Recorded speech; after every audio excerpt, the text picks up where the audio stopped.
प्रधानमंत्री नरेंद्र मोदी ने प्रोजेक्ट चीता के तहत नामीबिया से लाए गए 8 चीतों को उनके नए बसीरे कूनो नेशनल पार्क में छोड़ा। प्रधानमंत्री ने इस अवसर को बताया ऐतिहासिक, कहा आजादी के अमृतकाल में भारत ने विलुप्त चीतों का पुनर्वास कर जैव विविधता की टूटी कड़ी को दोबारा जोड़ा। पीएम मोदी आज मध्य प्रदेश के श्योपुर में महिला स्वयं सहायता समूह सम्मेलन में उन्होंने शिरकत की। पीएम ने कौशल विकास केंद्रों का किया उद्घाटन। कहा, देश की माताएं, बहनें, बेटियां मेरा सबसे बड़ा रक्षा कवच हैं, शक्ति का स्रोत हैं, मेरी प्रेरणा है।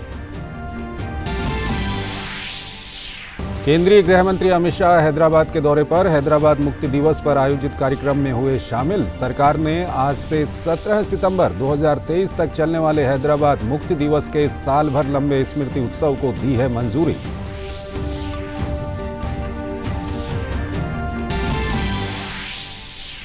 राष्ट्रपति द्रौपदी मुर्मू आज 3 दिवसीय ब्रिटेन की यात्रा पर होंगी रवाना। महारानी एलिजाबेथ द्वितीय के अंतिम संस्कार में होंगी शामिल। भारत सरकार की ओर से व्यक्त करेंगी संवेदना। 19 सितंबर को महारानी का होना है अंतिम संस्कार।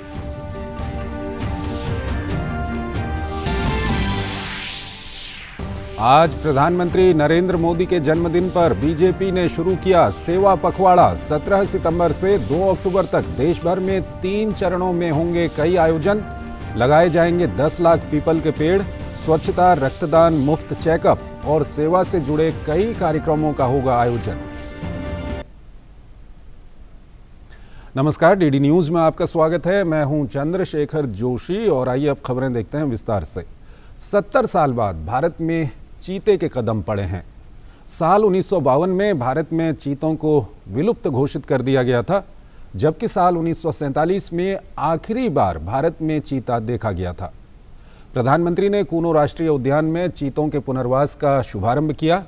ये 8 चीते, जिसमें 3 नर और 5 मादा हैं, इन्हें नामीबिया से लाया गया है। नामीबिया की राजधानी विंडहॉक से इन्हें विशेष विमान से पहले ग्वालियर और उसके बाद सेना के चिनूक हेलीकॉप्टर से कूनो लाया गया है। ये भी पहली बार ही है कि किसी अन्य महाद्वीप से वन्य जीवों को लाकर उनके संरक्षण और संवर्धन का प्रयास किया जा रहा है। ये अभयारण्य मध्य प्रदेश के श्योपुर जिले में मौजूद है। इस अभयारण्य को चीतों को संरक्षित करने के लिए विशेष तौर पर तैयार किया गया है। भारत के लिए एक विशेष मौका है कि 20वीं सदी में जिन चीतों का अस्तित्व भारत की धरती से खत्म हो गया था, वो 21वीं सदी में एक बार फिर पुनर्जीवित हो रहा है। मानवता के सामने ऐसे अवसर बहुत कम आते हैं जब समय का चक्र हमें अतीत को सुधार कर नए भविष्य के निर्माण का मौका देता है। आज सौभाग्य से हमारे सामने एक ऐसा ही क्षण है। दशकों पहले जैव विविधता की सदियों पुरानी जो कड़ी टूट गई थी, विलुप्त हो गई थी, आज हमें उसे फिर से जोड़ने का मौका मिला है। आज भारत की धरती पर चीता लौट आए हैं। प्रधानमंत्री ने नामीबिया और वहां की सरकार का धन्यवाद दिया। साथ ही प्रधानमंत्री ने कहा कि साल 1952 में भारत से चीते को विलुप्त घोषित किया गया, लेकिन दुर्भाग्य है कि उसके बाद इनके पुनर्वास के लिए ईमानदार प्रयास नहीं हुए। खैर, अमृतकाल में ये सुअवसर आया है। ये दुर्भाग्य रहा कि हमने 1952 में चीतों को देश से विलुप्त तो घोषित कर दिया, लेकिन उनके पुनर्वास के लिए दशकों तक कोई सार्थक प्रयास नहीं हुआ। आज आजादी के अमृतकाल में अब देश नई ऊर्जा के साथ चीतों के पुनर्वास के लिए जुट गया है। प्रधानमंत्री नामीबिया और वहां की सरकार का धन्यवाद दे चुके हैं। साथ ही प्रधानमंत्री ने कहा कि साल 1952 में भारत से चीते को विलुप्त घोषित किया गया और दुर्भाग्य है कि उसके बाद उनके पुनर्वास के लिए ईमानदार प्रयास नहीं हुए। अमृतकाल में ये सुअवसर आया है, ये प्रधानमंत्री की ओर से कहा गया। और आपको बता दें कि अंतर्राष्ट्रीय गाइडलाइन का पालन करते हुए चीतों के पुनर्वास के इस प्रयास को प्रधानमंत्री ने प्रकृति और पर्यावरण संरक्षण की दिशा में एक पहल बताया। उन्होंने कहा कि पर्यावरण का पुनः संरक्षण, कूनों में हुए संरक्षण के प्रयास के लिए प्रधानमंत्री ने वैज्ञानिकों और वन्य जीव संरक्षण से जुड़े लोगों को धन्यवाद दिया। पूरे देश में चीतों के लिए सबसे उपयुक्त क्षेत्र के लिए वैज्ञानिक सर्वे किए गए और तब कूनो नेशनल पार्क को इस शुभ शुरुआत के लिए चुना गया। और आज हमारी वो मेहनत परिणाम के रूप में हमारे सामने है। कूनो नेशनल पार्क में जब चीता फिर से दौड़ेंगे तो यहां का ग्रासलैंड इकोसिस्टम फिर से रिस्टोर होगा, बायोडायवर्सिटी और बढ़ेगी। आने वाले दिनों में यहां इको टूरिज्म भी बढ़ेगा, यहां विकास की नई संभावनाएं जन्म लेगी। आपको बता दें कि मोदी सरकार ने वन्य जीवों के संरक्षण के लिए कई अहम कदम उठाए हैं, जिसमें देश में संरक्षित क्षेत्रों का दायरा लगातार बढ़ रहा है। संरक्षित क्षेत्रों का कवरेज जो 2014 में देश के भौगोलिक क्षेत्र का 4.90% था, अब बढ़कर 5.03% हो गया है। 2014 में 1,61,081.62 वर्ग किलोमीटर के क्षेत्र के साथ देश में संरक्षित क्षेत्रों की संख्या 740 थी, जो अब बढ़कर 1,71,921 वर्ग किलोमीटर के क्षेत्र के साथ 981 हो गई है। भारत दुनिया के उन कुछ देशों में शामिल है जहां वन क्षेत्रों का दायरा लगातार बढ़ रहा है। पिछले 4 वर्षों में वन और वृक्षों के आवरण में 16,000 वर्ग किलोमीटर की वृद्धि हुई है।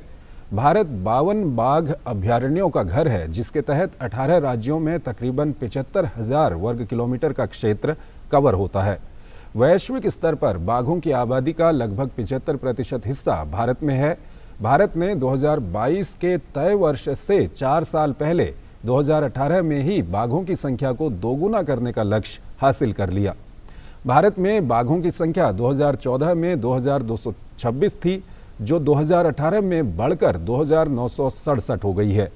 पीएम मोदी के कुशल नेतृत्व में बाघ संरक्षण के लिए बजटीय आवंटन 2014 के 185 करोड़ रुपये से बढ़कर 2022 में 300 करोड़ रुपये हो गया है। देश में 2014 में 7,910 तेंदुए थे, जो 2020 में बढ़कर 12,852 हो गया है। प्रधानमंत्री मोदी कौशल विकास योजना के तहत विशेष रूप से कमजोर जनजातीय समूहों, जिसे सहरिया जनजाति भी कहा जाता है, उनसे रूबरू हुए और उनके लिए 4 कौशल केंद्रों का भी उद्घाटन किया। आजीविका मिशन के तहत आज इस क्षेत्र में दूर दराज से भी महिलाएं सरकार द्वारा मुफ्त प्रशिक्षण पाने के लिए बड़ी संख्या में पहुंच रही हैं और अपना जीवन खुशहाल बना रही हैं। प्रधानमंत्री नरेंद्र मोदी ने श्योपुर के कराहल में महिला स्वसहायता समूह सम्मेलन को संबोधित करने से पहले उद्यमी महिलाओं से मुलाकात की और कार्यक्रम स्थल पर स्वसहायता समूहों द्वारा आयोजित की गई प्रदर्शनी का अवलोकन भी किया।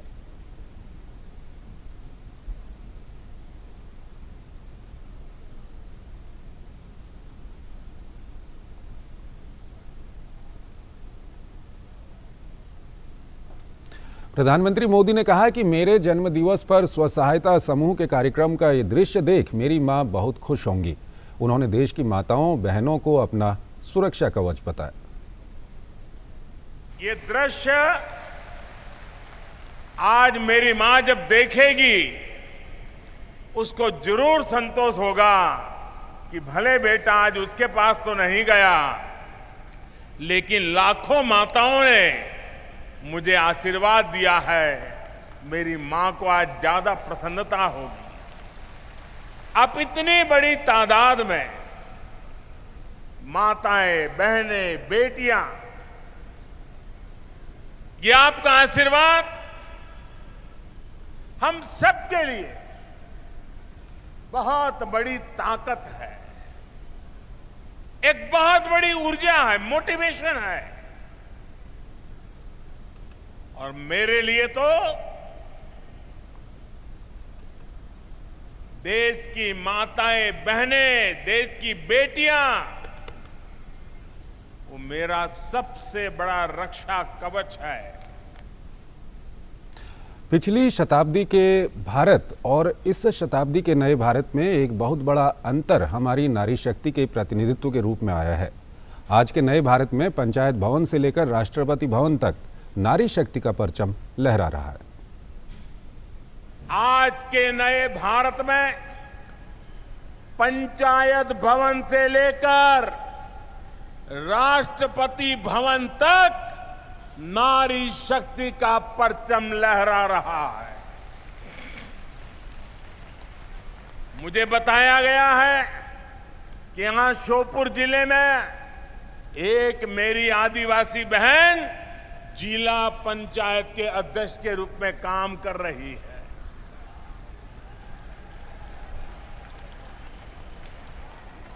बैठिए।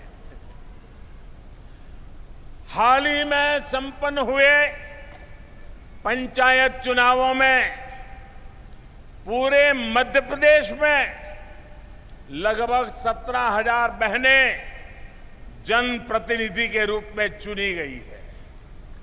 ये बड़े बदलाव का संकेत है। प्रधानमंत्री ने कहा कि शुरुआत में स्वसहायता समूह रहते हैं, लेकिन राष्ट्र सहायता समूह में बदल जाते हैं।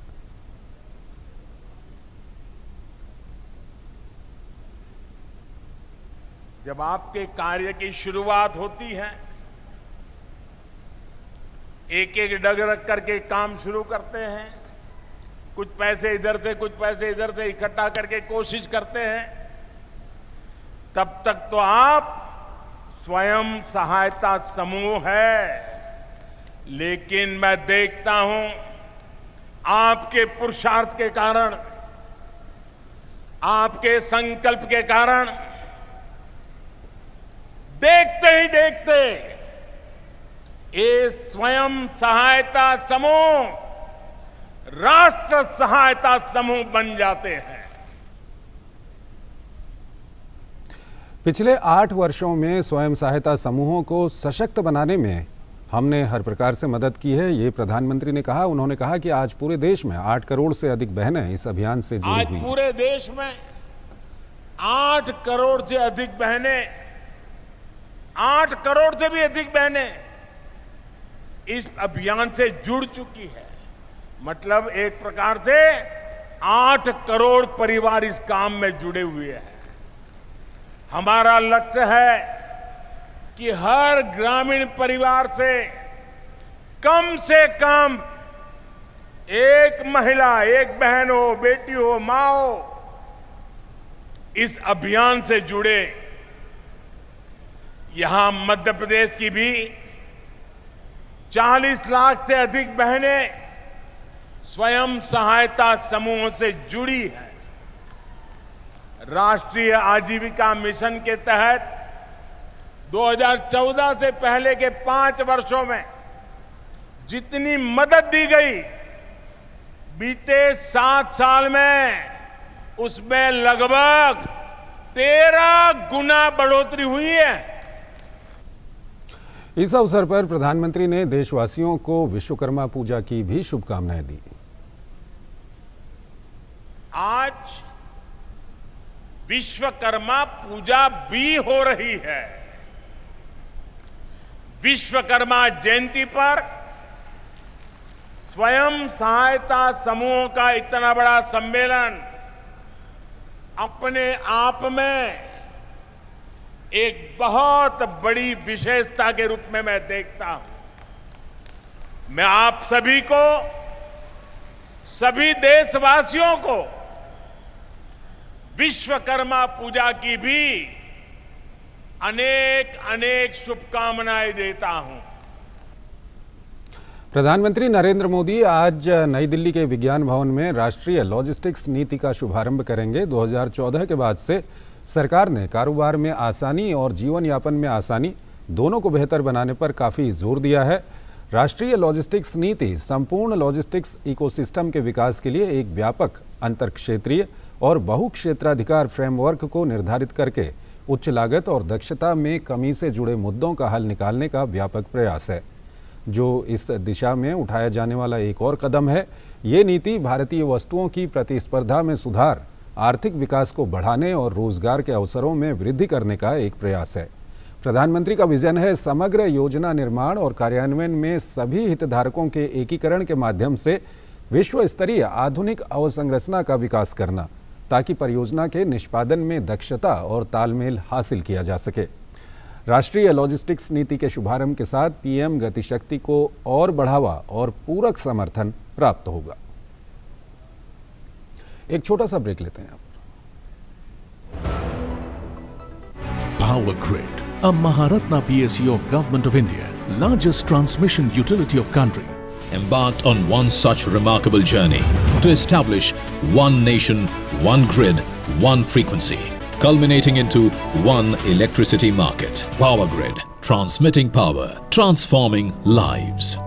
बहू कहाँ गई थी? अम्मा आज UHND था ना, भाभी वहाँ गई थी। वो क्या हुए है? इस दिन ANM बहन जी स्वास्थ्य संबंधी बातचीत करवाती हैं। वो बातचीत करें किस बात पे? अब जैसे संतुलित भोजन और साफ सफाई है, अस्पताल में सुरक्षित डिलीवरी है, बच्चों के टीके, एनीमिया से बचाव और तो और बुजुर्गों की सेहत की देखभाल की बातें हैं। महीने में एक बार होता है ये अर्बन हेल्थ न्यूट्रिशन डे। राष्ट्रीय शहरी स्वास्थ्य मिशन हरियाणा, स्वस्थ बने जीवन, हर बस्ती हर आंगन।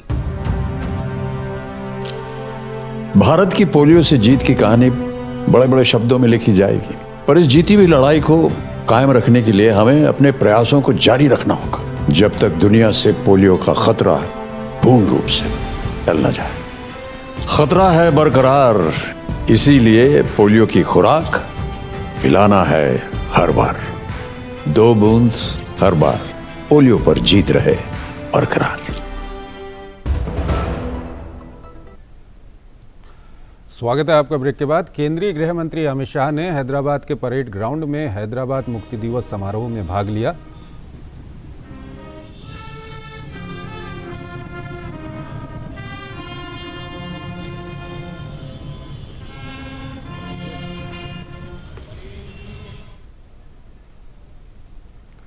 केंद्रीय गृह मंत्री अमित शाह के साथ महाराष्ट्र के मुख्यमंत्री एकनाथ शिंदे और केंद्रीय मंत्री जी किशन रेड्डी हैदराबाद मुक्ति दिवस समारोह में शामिल हुए।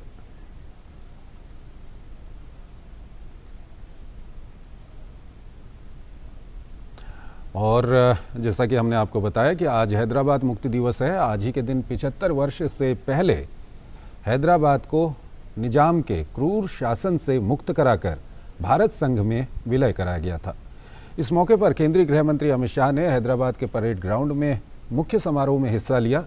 उन्होंने कहा कि सरदार पटेल के प्रयासों की वजह से ही आज हैदराबाद आज़ाद हुआ है। इस आज़ादी के लिए स्थानीय जनता को काफ़ी समय तक निजाम और उनके अधिकारियों का अत्याचार झेलना पड़ा, लेकिन जनता और सरदार पटेल के प्रयासों से आज अखंड भारत का सपना पूरा हुआ है।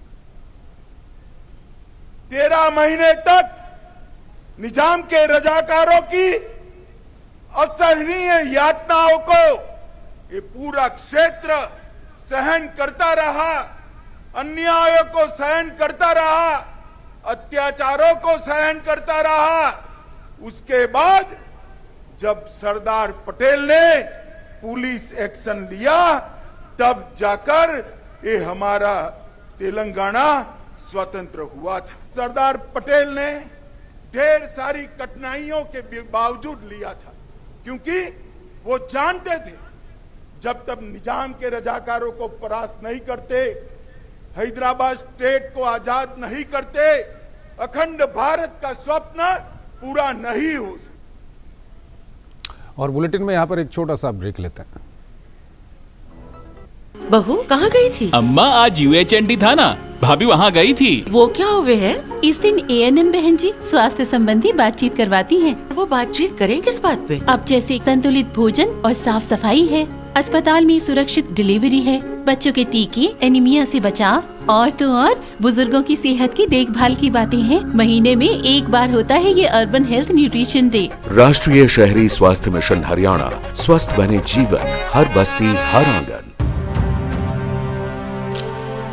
भारत की पोलियो से जीत की कहानी बड़े बड़े शब्दों में लिखी जाएगी, पर इस जीती हुई लड़ाई को कायम रखने के लिए हमें अपने प्रयासों को जारी रखना होगा जब तक दुनिया से पोलियो का खतरा पूर्ण रूप से टल न जाए। खतरा है बरकरार, इसीलिए पोलियो की खुराक पिलाना है हर बार। 2 बूंद हर बार, पोलियो पर जीत रहे बरकरार। स्वागत है आपका ब्रेक के बाद। प्रधानमंत्री नरेंद्र मोदी के जन्मदिन के मौके पर अखिल भारतीय तेरापंथ युवक परिषद देश भर में 2000 से अधिक रक्तदान कार्यक्रम का आयोजन कर रहा है। रक्तदान कार्यक्रम के अंतर्गत करीब 150 कैंप मुंबई में आयोजित किए गए हैं। मुंबई के गुरु तेग बहादुर नगर में आयोजित एक रक्त शिविर में केंद्रीय सूचना एवं प्रसारण मंत्री अनुराग ठाकुर शामिल हुए। आज देश के यशस्वी प्रधानमंत्री आदरणीय नरेंद्र मोदी जी का जन्मदिन है। इस अवसर पर आप सबकी ओर से देश के यशस्वी प्रधानमंत्री नरेंद्र मोदी जी को मैं बहुत बहुत बधाई जन्मदिन की और शुभकामनाएं देता हूं। आपने इस अवसर पर एक नहीं, 2 नहीं, 2000 से ज्यादा रक्तदान शिविर मुंबई में लगाए हैं और देश भर में इसका आयोजन किया जा रहा है। भारतीय जनता पार्टी भी पूरे देश भर में सेवा सप्ताह, सेवा पखवाड़ा इस रूप में इसको मना रहे हैं। अलग अलग कार्यक्रम सेवा के चल रहे हैं, क्योंकि देश ने मोदी जी को तो पूर्ण बहुमत से देश का प्रधानमंत्री बनाया, लेकिन मोदी जी ने प्रधान सेवक बनकर ही देश की सेवा करने का काम किया है। एक और छोटा सा ब्रेक लेते हैं यहाँ पर।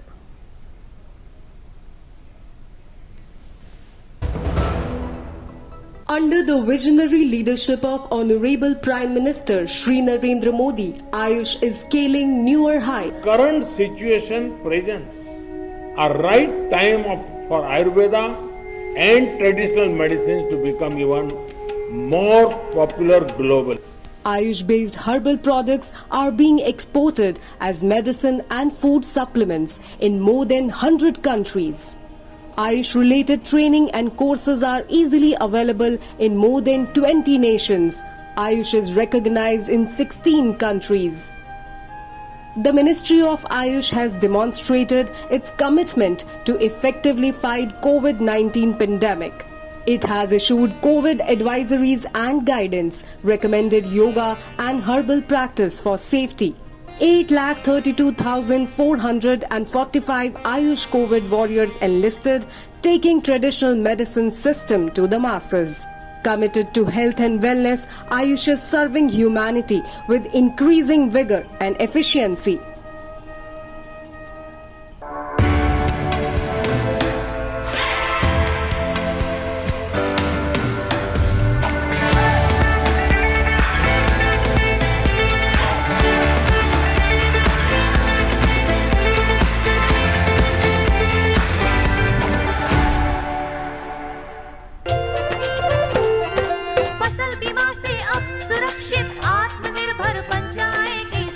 AIC के संग मौसम की मार अब नहीं करेगी तंग, नुकसान की होगी पूरी भरपाई। AIC किसान का हमराही। Agriculture insurance company of India limited, संपन्न भारत की पहचान, बीमित फसल खुशहाल किसान।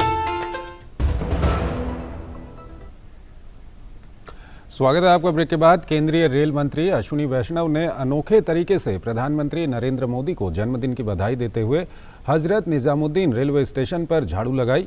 वहीं दूसरी तरफ उन्होंने स्वच्छता का एक व्यापक संदेश देते हुए ट्विटर पर एक वीडियो संदेश स्वच्छता ही सेवा भी जारी किया।